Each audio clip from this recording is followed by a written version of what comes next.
que le porc est interdit chez les chrétiens. Le porc était bel et bien interdit dans l'Ancien Testament, mais cela a changé.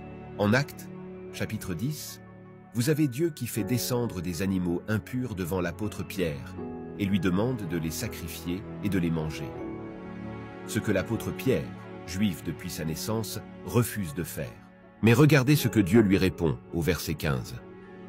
La voix lui dit encore pour la seconde fois, « Ce que Dieu a purifié ne l'appelle pas souillé. » Évidemment, ça fait référence aux relations entre les Juifs et les païens.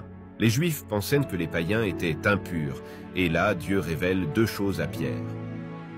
Non seulement ces animaux impurs sont déclarés purs maintenant par la Nouvelle Alliance, mais en plus de ça, les païens ont tout à fait accès à l'Évangile, au salut, au Saint-Esprit, etc.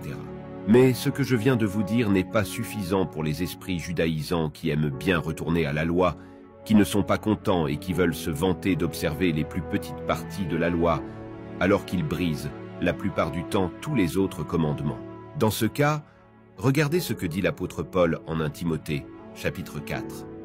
L'Esprit dit expressément que, dans les derniers temps, quelques-uns se détourneront de la foi, s'attachant à des esprits séducteurs et à des doctrines de démons, défendant de se marier commandant, de s'abstenir d'aliments que Dieu a créés, afin que les fidèles et ceux qui ont connu la vérité en usent avec gratitude. Donc là, Dieu évoque des doctrines démoniaques pour celles qui interdisent des aliments aux hommes.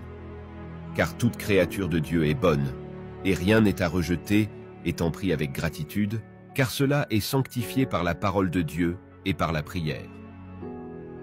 Aujourd'hui, en Jésus-Christ, nous pouvons tout à fait manger du porc et autres aliments car tout est sanctifié par la prière.